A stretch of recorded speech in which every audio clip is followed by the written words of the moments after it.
नमस्कार, आप सभी का स्वागत है यूथ अध्ययन के चैनल में। एक बार फिर से मैं आप सभी के बीच अब जीके का पार्ट 14 लेके आ चुका हूँ। पार्ट 14 का जो पहला क्वेश्चन है कि सुप्रीम कोर्ट की पहली महिला जज कौन थी। देखिए, अगर मैं बात करता हूँ सुप्रीम कोर्ट की पहली महिला जज की, तो सुप्रीम कोर्ट की जो पहली महिला जज थी, इनका नाम था फातिमा बीबी।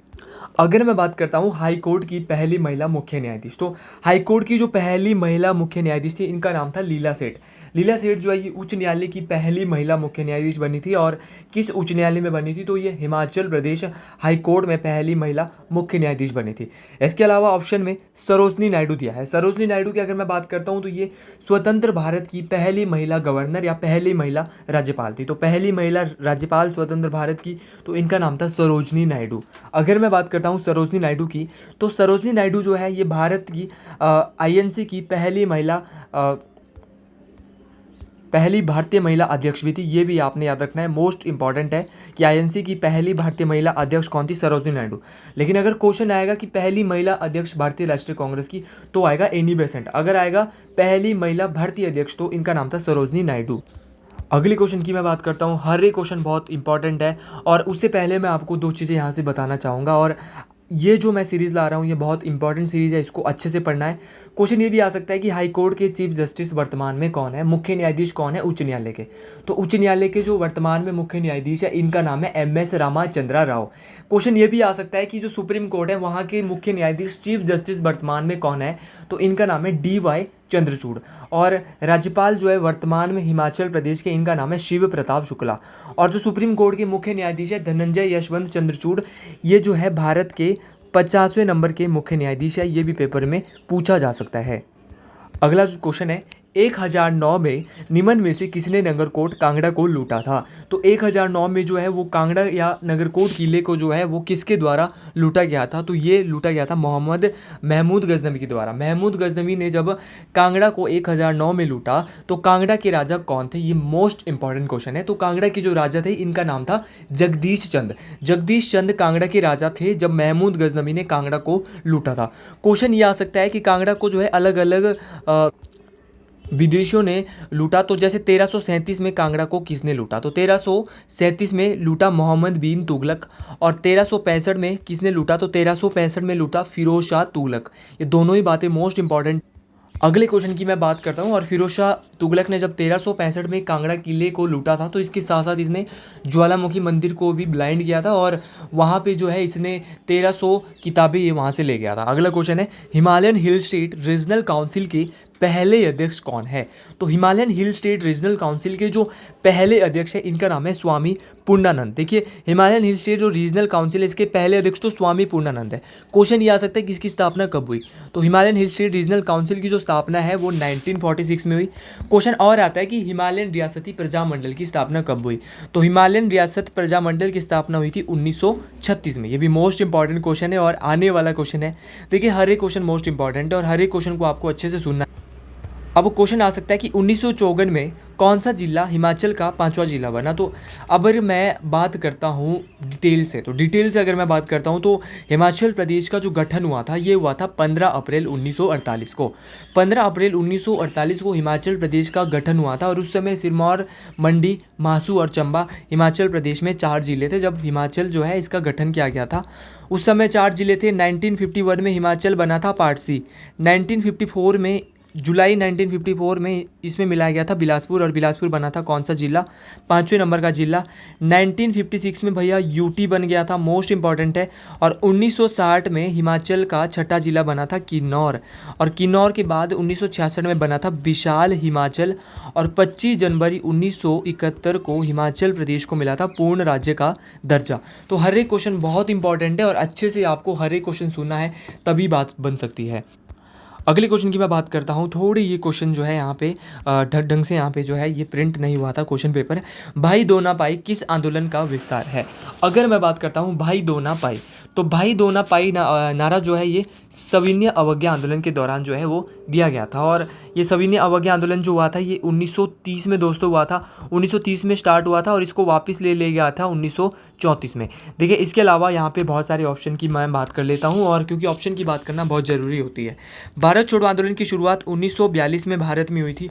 और भारत छोड़ो आंदोलन के दौरान ही हमारे देश के सबसे बड़े नेता जिनको राष्ट्रपिता भी कहा जाता है, महात्मा गांधी जी के द्वारा एक नारा दिया गया था जिसका नाम था करो या मरो। तो करो या मरो का नारा महात्मा गांधी जी के द्वारा दिया गया था।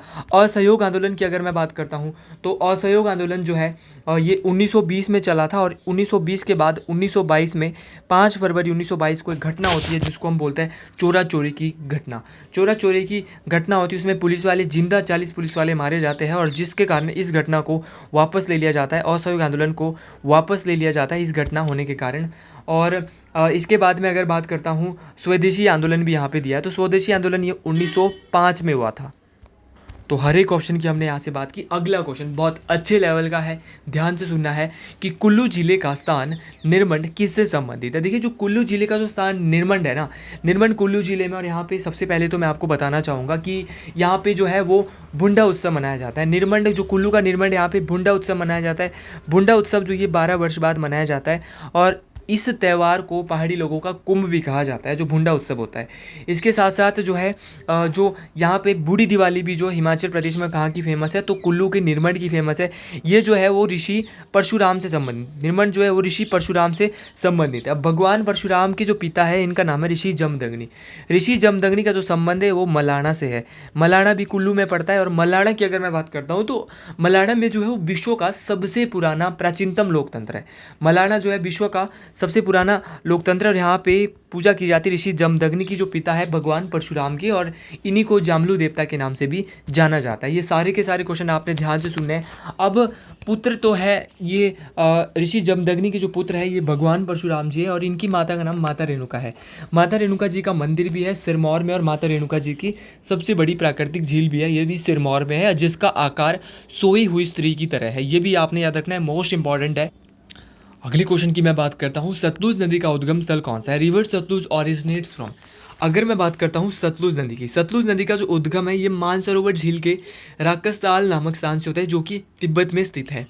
क्वेश्चन ये आ सकता है कि भैया हिमाचल प्रदेश की और सतलुज नदी को किसके द्वारा लाया गया था, तो ये बाणासुर के द्वारा।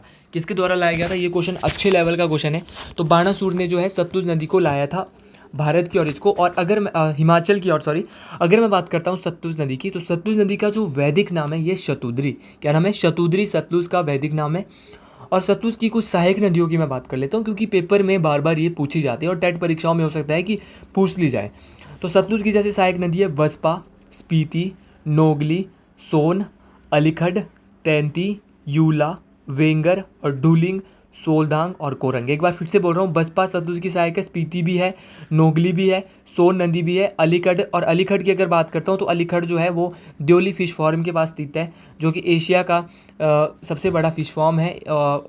अगर मैं बात करता हूँ तैंती, तैंती भी एक रिवर है, वो भी सतलुज की सहायक है। यूला भी सतलुज की सहायक है, वेंगर भी सतलुज की सहायक है, डूलिंग, सोलडांग और एक कोरंगर, ये सारी की सारी रिवर जो है सतलुज की सहायक है। सतलुज की बात करता हूँ, हिमाचल की सबसे लंबी नदी है, 320 किलोमीटर बहती है। 320 किलोमीटर ये डिस्टेंस ये बहती है। और अगर मैं बात करता हूँ सतलुज की, तो ये एंटर हिमाचल प्रदेश में कहाँ से होती है, तो एंटर होती है शिपकीला दर्रे से। शिपकीला दर्रे से एंटर होती है, और शिपकीला दर्रे से ये एंटर होती है, और शिपकीला दर्रा ये किन्नौर में, और किन्नौर से जब ये शिमला आती है ना, किन्नौर में तो शिपकीला दर्रे से, मान लो ये किन्नौर है, किन्नौर से शिपकीला दर्रे में ये एंटर हुई, यहाँ से एंटर हुई, शिपकीला दर्रा है। और जब ये शिमला में आएगी ना दोस्तों, शिमला में जब आई तो शिमला के चोरा नामक, रखना, शिमला में चोरा नामक स्थान में आई, और शिमला से जब मंडी गई तो मंडी के फिरनू नामक स्थान में गई। मंडी के फिरनू नामक स्थान में इसने शिमला से प्रवेश लिया, और मंडी से बिलासपुर में जो है कसोल नामक स्थान पे ये मंडी से जो है बिलासपुर गई, और बिलासपुर से ये भाखड़ा नंगल पंजाब में चले गई। इसके ऊपर भाखड़ा डैम भी बना है, और भाखड़ा डैम जो बनाया था ये 1963 में ये बना था। ये भी क्वेश्चन बहुत बार पेपर में पूछा जाता है, और एशिया का सबसे बड़ा गुरुत्वीय बांध है भाखड़ा नंगल डैम। अगर आप लोगों को मेरा कंटेंट पसंद आ रहा है तो जितने भी आपके दोस्त हैं ना, उन तक आप ये कंटेंट जो है वो शेयर कर सकते हैं, और जितना ज़्यादा कंटेंट आप लोग शेयर करेंगे ना, उतना ही ज़्यादा मुझे भी भाई मज़ा आने वाला है। अब अगला क्वेश्चन है कि लुकिंग बैंक किसकी आत्मकथा है। लुकिंग बैंक की अगर मैं बात करूँ तो लुकिंग बैंक आत्मकथा है मेहरचंद महाजन की। मेहरचंद महाजन के बारे में मैं बहुत बार आपके बीच बात कर चुका हूँ। इनकी आत्मकथा है लुकिंग बैंक। ये क्वेश्चन तो पेपर में आया था। पहाड़ी गांधी बाबा काशीराम है। लालचंद प्रार्थी की बुक है, बहुत इंपॉर्टेंट है, कुल्लू देश की कहानी। और देखिए, अगर मैं बात करता हूँ मेहरचंद महाजन की बुक है इनकी लुकिंग बैंक। लुकिंग बैंक इनकी बुक है, और इनका जो संबंध है वो हिमाचल प्रदेश के कांगड़ा जिले से है। हिमाचल प्रदेश के एकमात्र व्यक्ति जो सुप्रीम कोर्ट में जो है मुख्य न्यायाधीश के रूप में रहे हैं, और इनके नाम पे जो है एक कॉलेज भी है कांगड़ा में जिसका नाम है Mehar Chand Mahajan DAV college Kangra. Most important है, याद रखना ही। और अगर आपको साइकोलॉजी के नोट्स अभी भी पढ़ने हैं, ये 11 तारीख तक मैं बोलूँगा कि आप इनको पढ़ें, क्योंकि 12 तारीख को पढ़ेंगे तो दिक्कत आ सकती है। 1 या 2 दिन में आप इनको आराम से ख़त्म कर सकते हैं। अगर आपको इन नोट्सों का अच्छे से रिवीजन करना है 2 बार, तो आप आज या कल के डेट में इनको ले ले भाई। और जो आज या कल ले लेगा ना, 9 तारीख तक ले लेगा, वो 13 तारीख तक इनको आराम से पढ़ सकता है। 10 नंबर मैं आपको बोल रहा हूँ, 5 से 10 नंबर आपके पक्के होने वाले हैं। 5 से 10 के बीच में आपके नंबर जो है इतने से नोट्स से क्लियर होने वाले हैं साइकोलॉजी के। जीके के नोट्स मैं फ्री दे रहा हूँ, और ऐसे नोट्स जिसमें कि आने के चांसेस बहुत ज़्यादा रहेंगे। मैक्सिमम क्वेश्चन मैंने उसमें अटेंड किए, तो 5-10 वहाँ से 5-10 यहाँ से 20 नंबर का सीधा मिल जाए भाई, बहुत बड़ी बात होती है। 1 नंबर के लिए बहुत कुछ ढूंढना पड़ता है। अगले क्वेश्चन की मैं बात करता हूँ, और ऐसे क्वेश्चन आपको कमेंट में बिल्कुल नहीं करने हैं कि सर इसी में से आएगा या ऐसा होगा। भाई अपने ओर से मैं बहुत मेहनत कर रहा हूँ, और मैं पूरी जान मार रहा हूँ कि इंपॉर्टेंट क्वेश्चन आप तक लाए जाएँ। तो हमारी मेहनत रंग लाएगी, अगर महादेव की कृपा रहती है तभी लाएगी, वैसे तो नहीं ला सकती। अगले क्वेश्चन की मैं बात करता हूँ, state council of education research and training Himachal Pradesh में कहाँ स्थित है। तो अगर मैं बात करता हूँ भाई SCERT, तो SCERT जो है, जिसका पूरा नाम है state council of education research and training, ये जो है हिमाचल प्रदेश के सोलन में स्थित है। ये तो सोलन में स्थित है। ऑप्शन में दिया है भैया शिमला। शिमला में क्या है, तो शिमला में आलू अनुसंधान केंद्र, पोटैटो रिसर्च सेंटर, जो कि शिमला के कुफरी में स्थित है। कुल्लू की भी बात कर लेते हैं। कुल्लू में क्या है, तो कुल्लू में है माउंटेनरी इंस्टीट्यूट, पर्वतारोहण संस्थान कुल्लू में है। मंडी में क्या है भैया, मंडी में है IIT, Indian institute of technology, ये कहाँ पे है, मंडी में स्थित है। और IIM कहाँ है, ये आप कमेंट बॉक्स में बताएंगे कि IIM कहाँ है, सिरमौर में है या कुल्लू में है या मंडी में है या बिलासपुर में, ये आप ज़रूर बताएंगे। और एम्स कहाँ है, तो एम्स में बता देता हूँ, एम्स बिलासपुर में स्थित है। और बिलासपुर में किस जगह में भी मैंने आपको बताया, मोस्ट इंपॉर्टेंट। जैसे IIT जो है ये मंडी में, और मंडी के कहाँ पे, ये कमंद में स्थित है। कहाँ पे, कमंद या कमंद, आप दोनों नाम इसके बोल। अगले क्वेश्चन की बात करते हैं, निम्नलिखित में से किस मंडी जिले का प्रसिद्ध नृत्य कौन सा है। तो अगर मैं बात करता हूँ लोक नृत्य, पेपर में बहुत पूछे जाते हैं और मैं डिस्कस भी आपके बीच कराता हूँ। तो लुड्डी कहाँ का भैया, लुड्डी जो है वो मंडी का है। अब मंडी का एक सॉन्ग है, लोकगीत है, जिसका नाम है मनी रामा पटवारिया। मनी रामा पटवारिया एक लोकगीत है, वो भी मंडी का है। और लुड्डी एक प्रसिद्ध नृत्य है, कहाँ का, मंडी का। अगर मैं बात करता हूँ हिमाचल प्रदेश के कुछ और नृत्य की, जैसे कि नाटी तो यार आपको पता ही है कि हिमाचल के हर क्षेत्र में जो है नाटी की जाती है। जैसे कि चंबा की बात करता हूँ, तो चंबा में जैसे कि ढांगी और ढेपक, ये कहाँ पे होता है, झांझर नृत्य, ये चंबा में होता है। अब ढांझा कहाँ होता है, ढांझा होता है बिलासपुर का एक लोक नाट्य है ढांझा। कुल्लू की अगर मैं बात करता हूँ, तो कुल्लू की कथड़ी बहुत इंपॉर्टेंट है। सिरमौर की भी बात कर लेते हैं, सिरमौर में होता है जैसे कि बूढ़ा सिरमौर में होता है, बिरसू जो है अपने सिरमौर में होता है, झूरी सिरमौर में होती है। लाहौल स्पीति की अगर मैं बात करता हूँ, तो लाहौल स्पीति में सांद और साबू कहाँ पे होता है, लाहौल स्पीति में। लंग दरम्बा कहाँ होता है, लंग दरम्बा भी लाहौल स्पीति में होता है। इसके अलावा किन्नौर में होता है क्यांग, वाक्यांग, जाफरो नृत्य है। और ये सारे के सारे जो है जाफरो नृत्य है, और राक्षस नृत्य है, ये भी कहाँ पे होता है, किन्नौर में। तो सारे नृत्य किन्नौर में होते हैं, मोस्ट इंपॉर्टेंट है, याद। अगले क्वेश्चन की मैं बात करता हूँ, 1857 के विद्रोह के समय भारत का गवर्नर कौन था।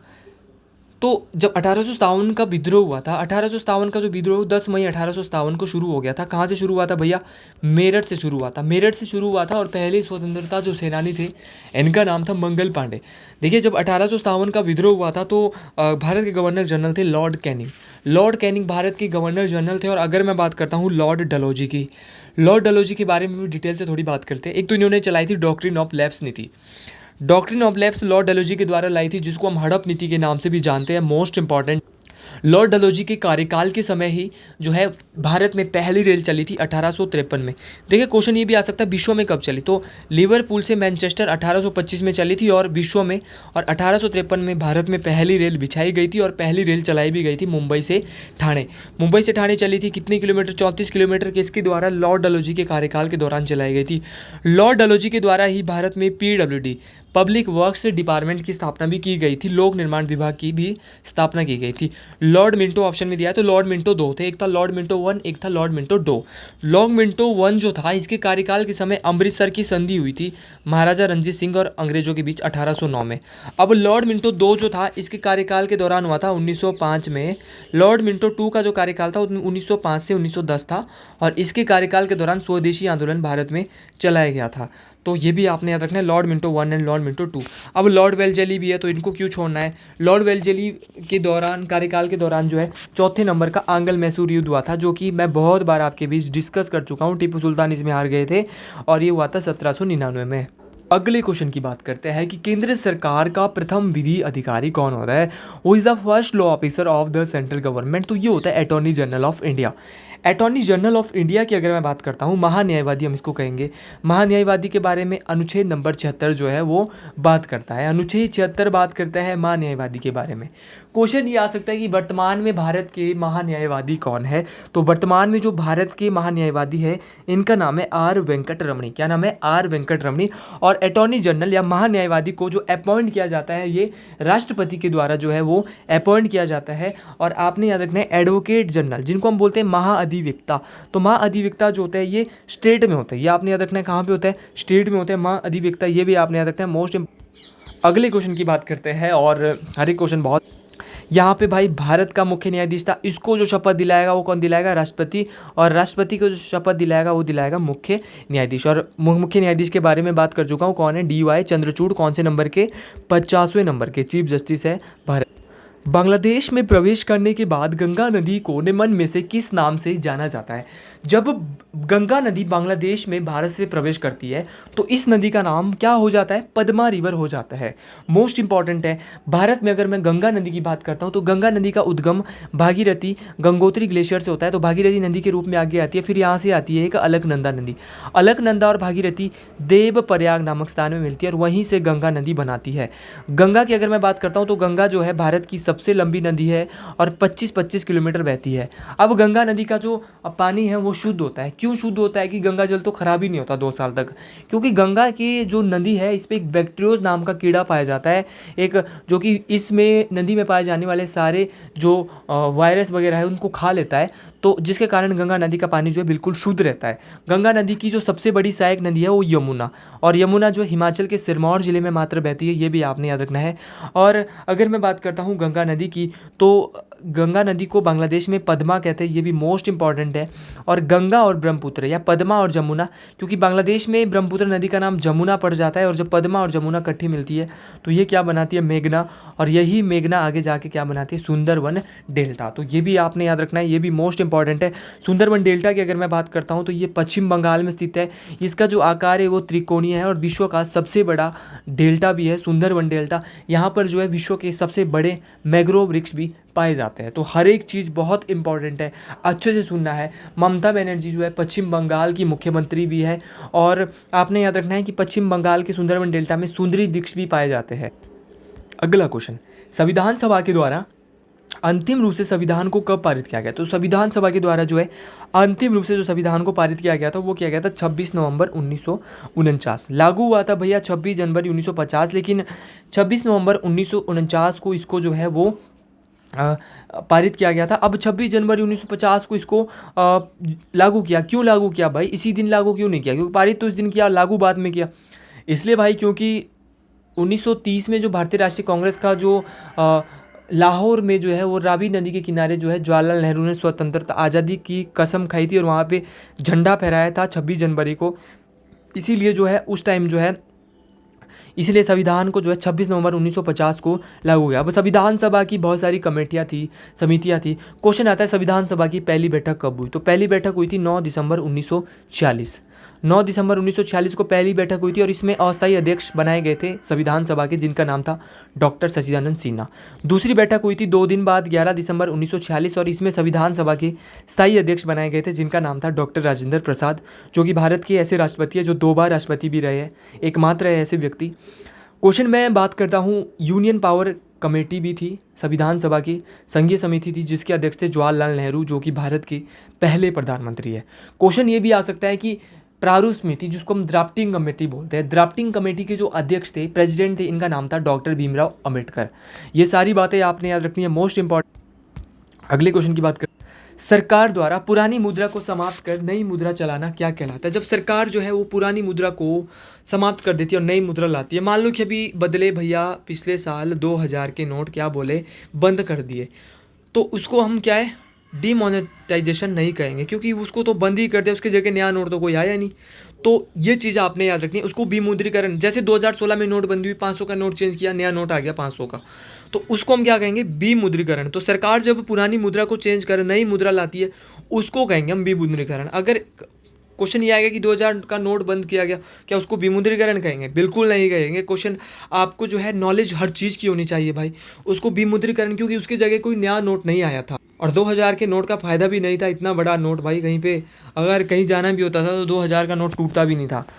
और क्वेश्चन ये भी आता है कि जो भारत की जो मुद्रा है ना, इस पे कितनी प्रकार की भाषाएं बताई गई है, तो 12 भाषाओं का जिक्र किया गया है भारत की मुद्रा पे। भारत के जो आरबीआई है वो आरबीआई नोटों को जारी करते हैं, और आरबीआई के जो गवर्नर है इनका नाम है शक्तिकांत दास। अगले क्वेश्चन की बात करते हैं, 1977 की हिमाचल प्रदेश विधानसभा में किस पार्टी को बहुमत प्राप्त हुआ? तो देखो यहाँ पे 2 बार 1977 में चुनाव हुए थे, 1972 और 1900, कांग्रेस पार्टी भी जीती और जनता पार्टी भी जीती। तो मुझे तो लग रहा है इसके क्वेश्चन के आंसर जो है वो दोनों ही होने थे, लेकिन फिर भी जो है शायद मुझे लग रहा है कि जनता पार्टी को ज़्यादा महत्व दिया जाएगा, क्योंकि इस दौरान सिनेरियो क्या हुआ था, ध्यान से सुनना है। 1972 में चुनाव हुए भैया, पहली बार 1971 में पूर्ण राज्य का दर्जा मिला, फिर चुनाव हुआ हिमाचल में 1972 में। 1972 के बाद क्या होता है दोस्तों, 1972 में यशवंत सिंह परमार जी हिमाचल प्रदेश के चौथी बार मुख्यमंत्री बनते हैं और 1977 तक ये रहते हैं। इसके बाद फिर चुनाव होता है और 28 जनवरी 1977 को रामलाल ठाकुर जी हिमाचल प्रदेश के मुख्यमंत्री बन जाते हैं। फिर क्या होता है कि भैया 30 अप्रैल 1977 को ये क्या दे देते हैं, इस्तीफा दे देते हैं, इनको जो त्यागपत्र देना पड़ता है, और फिर जो है नई सरकार बनती है जनता पार्टी, और जनता पार्टी से जो पहले मुख्यमंत्री बनते हैं, क्वेश्चन ये आता है पहले गैर कांग्रेसी, तो 26 जून को जो है वो 26 जून 1977 को फिर जनता पार्टी सरकार बनाती है और शांता कुमार जी हिमाचल प्रदेश के मुख्यमंत्री बनते हैं। पहले हिमाचल प्रदेश के ऐसे पहले गैर कांग्रेसी मुख्यमंत्री जो कांग्रेस पार्टी से नहीं थे, तो इनका नाम है शांता कुमार। शांता कुमार की बहुत सारी बुक है, पहाड़ बेगाने नहीं होंगे, लाजो, धरती है बलिदान की, और बहुत सारी है इनकी बुक से, राजनीति एक षड्यंत्र, तो बहुत सारी बुक से लिखी है शांता कुमार ने। शांता कुमार हिमाचल प्रदेश के 2 बार मुख्यमंत्री भी रहे। अगले क्वेश्चन की बात करते हैं। आज का लास्ट क्वेश्चन शायद यहीं तक मैं आज आपको कराऊंगा, इसके बाद मैं अगले वीडियो में आपको कराऊंगा poverty and un British rule of India नामक पुस्तक किसने लिखी। Poverty and un British rule की अगर मैं बात करता हूँ ना यार, तो इसको लिखा था दादा भाई नौरोजी के द्वारा। दादा भाई नौरोजी के द्वारा एक बुक लिखी जिसका नाम है poverty of un British rule of India. इतना ही नहीं भाई, हम तो बहुत सारी बात करेंगे। अमर्त्य सेन भारत के ऐसे पहले व्यक्ति जिनको अर्थशास्त्र के क्षेत्र में नोबेल पुरस्कार मिला था। गोपाल कृष्ण गोखले महात्मा गांधी के वास्तविक गुरु थे, राजनीतिक गुरु थे, वास्तविक नहीं।